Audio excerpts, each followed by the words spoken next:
안녕하세요. 현재 이스라엘에 거주하고 있는 김봄이라고 합니다.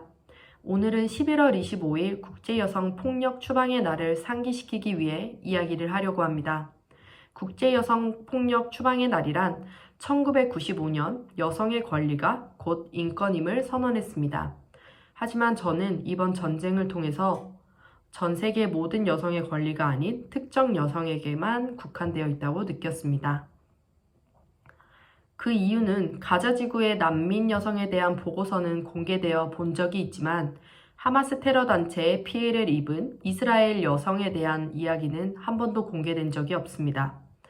10월 7일 하마스 테러 단체가 이스라엘을 공격해 240명의 인질을 잡아갔고 그 중엔 100명 이상은 여성이었습니다. 심지어 아이와 노인도 포함되어 있었습니다. 저는 한국 뉴스 혹은 소셜미디어를 통해서 하마스 대원이 올린 영상 중 샤니르쿠라는 독일계 이스라엘 여성을 납치해 트럭에 싣고 가자 지구를 가는 영상을 본 적이 있었습니다.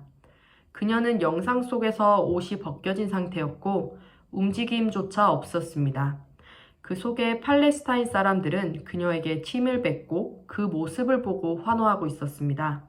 또한 소셜미디어에서 가자 지구에서도 한 어머니가 피난을 가는 모습을 보았고 아이를 잃어 우는 모습을 보았습니다.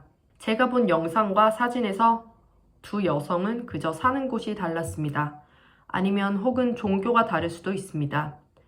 하지만 저는 세계 리딩 여성기구가 가자 지구 여성에 대한 보고서를 공개한 것을 본 적은 있지만 이스라엘 여성에 관한 언급은 한 번도 본 적이 없습니다. 슬픔과 고통은 특정 여성에게만 국한되어 있는 걸까요?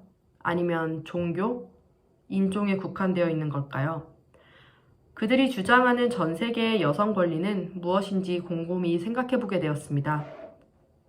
제가 꿈꾸는 저의 미래는 거창하지도 특별하지도 않습니다.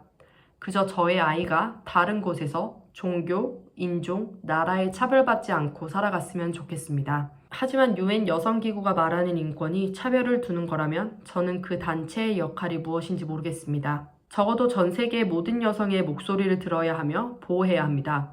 그것이 우리가 말하는 여성의 권리, 즉 인권이라고 생각합니다.